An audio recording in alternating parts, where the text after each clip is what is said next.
Wah, sangat luar biasa. Inilah sosok presiden yang dinantikan oleh seluruh rakyat Indonesia. Karena baru saja 10 hari menjabat sebagai Presiden RI, Pak Prabowo telah melakukan gebrakan yang sangat luar biasa. Ya, hanya dalam waktu 10 hari saja, Pak Prabowo telah menangkap 28 koruptor dari 7 kasus korupsi di Indonesia. Dan kerugian yang disebabkan oleh kasus ini tidak main-main hingga mencapai 3,1 triliun rupiah. Kejaksaan Agung yang kembali menyita uang tunai sebesar 372 miliar rupiah. Kejaksaan Agung juga mengumumkan ada tersangka baru. Saudara Kejaksaan Tinggi Jawa Barat menangkap anggota DPRD Jabar dari fraksi Partai PAN. SA Kades Talang Rendah Kabupaten Bengkulu Utara ditetapkan sebagai tersangka kasus tindak pidana korupsi. 23 Oktober 2024, 12 orang dalam kasus korupsi ganti rugi lahan Jalan Tol Padang Pekanbaru. Thomas Lembong ditetapkan jadi tersangka kasus impor gula.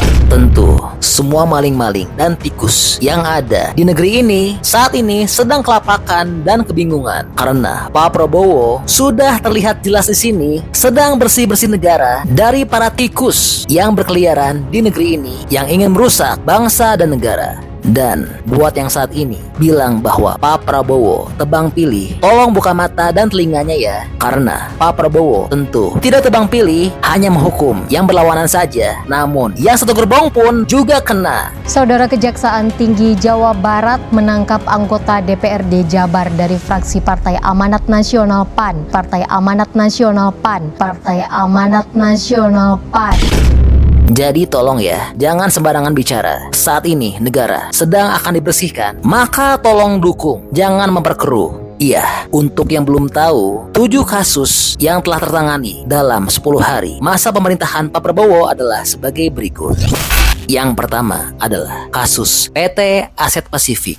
Kejaksaan Agung telah melakukan pemeriksaan dan penggeledahan di 2 kantor PT Aset Pasifik yang diketahui santer terdengar berita korupsinya. Dan dari kasus ini, Kejagung telah menyita uang tunai hampir 1 triliun milik PT Aset Pasifik dalam kasus korupsi Duta Palma Group. Kasus korupsi dan juga tindak pidana pencucian uang oleh PT Duta Palma Group. Nah, penyitaan ini dilakukan oleh penyidik di 2 lokasi kantor PT Aset Pasifik selaku anak usaha dari PT Duta Palma Group. Penyidik Jaksa Agung Muda Pidana Khusus Kejaksaan Agung terus menelusuri kasus korupsi perizinan lahan sawit seluas 37 hektar di Kabupaten Indragiri Hulu. Lalu berikutnya, kasus korupsi dana desa. Tidak hanya pejabat tinggi dan terkenal di suatu instansi besar, bukan pejabat tinggi pun saat ini telah kena di tangan pemerintahan Prabowo. Ya, karena seorang kepala desa dan sekretaris desa Talang Renah, Kecamatan Air Besi, Kabupaten Bengkulu Utara juga nggak luput dari operasi tangkap tangan atas dugaan korupsi dana desa senilai 780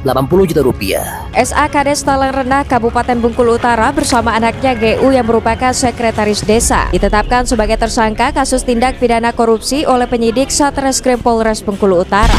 Dan berikutnya, kasus Ronald Tanur yang sebelumnya telah bikin jengkel masyarakat Indonesia. Iya, untuk kasus ini, Kejaksaan Agung telah menangkap tangan dan menetapkan status tersangka kepada 3 hakim pengadilan negeri PN Surabaya, yaitu selaku pemberi vonis bebas Ronald Tanur. Selain itu, pengacara Ronald yaitu Lisa Rahmat dan ex-pejabat Mahkamah Agung Zaro Fikar juga telah ditetapkan sebagai tersangka. Ronald Tanur, terpidana kasus pembunuhan Dini Sera Afrianti, ditangkap oleh tim Kejaksaan Tinggi Jawa Timur pada Rabu 23 Oktober 2024. Kejagung menetapkan 3 hakim yang memvonis bebas Ronald Tanur sebagai tersangka. Penyidik juga menetapkan pengacara Ronald Tanur sebagai tersangka 25 Oktober 2024. Kejaksaan Agung lalu menetapkan lagi 1 orang tersangka. Berikutnya, kasus korupsi Tol Padang Pekanbaru. Iya, masih tak luput dari peradilan. 12 orang ASN ATR BPN telah ditangkap Kejaksaan Tinggi Sumatera Barat dalam kasus dugaan korupsi terkait pengadaan lahan untuk proyek pembangunan Tol Padang Pekanbaru dan telah merugikan negara senilai 27 miliar rupiah. Pada hari ini Rabu 23 Oktober 2024, tim penyidik bidang Khusus Kejati Sumbar telah melakukan pemanggilan untuk diperiksa sebagai tersangka sebanyak 12 orang dalam kasus korupsi ganti rugi lahan Jalan Tol Padang Pekanbaru. Berikutnya, kasus PT Antam Tbk. Ya, saat ini Kejaksaan Agung telah menetapkan 6 orang tersangka atas kasus korupsi di PT Antam Indonesia.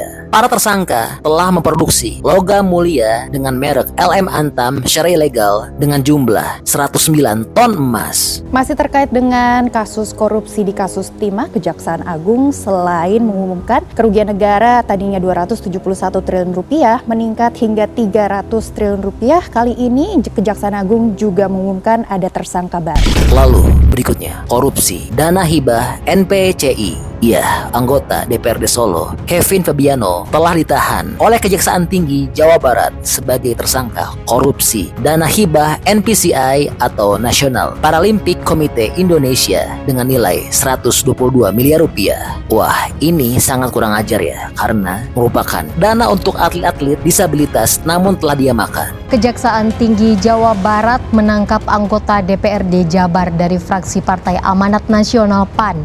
Ia ditangkap terkait dugaan korupsi dana hibah NPCI Provinsi Jawa Barat anggaran tahun 2021-2023. Dan berikutnya adalah kasus korupsi impor gula yang baru saja sangat bikin heboh satu Indonesia. Iya, Kejaksaan Agung telah menetapkan Thomas Trikasih Lembong atau yang kita kenal dengan Tom Lembong sebagai tersangka kasus dugaan korupsi terkait kebijakan impor gula pada tahun 2015 dan telah merugikan negara hingga mencapai 400 miliar rupiah. Kejaksaan Agung menahan Thomas Lembong selama 20 hari ke depan. Thomas Lembong jadi tersangka kasus impor gula setelah penyidik Kejaksaan Agung memeriksa 90 saksi. Thomas Lembong diduga memberikan izin impor gula kristal mentah pada PT AP.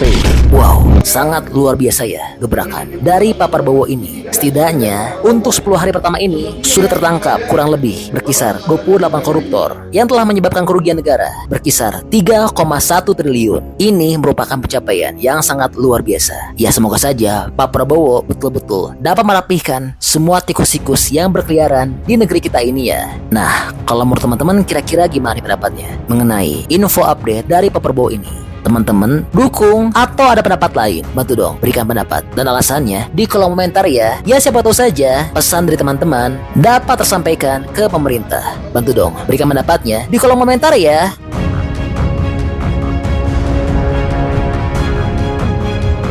Oke, jadi itulah info update untuk tanah air.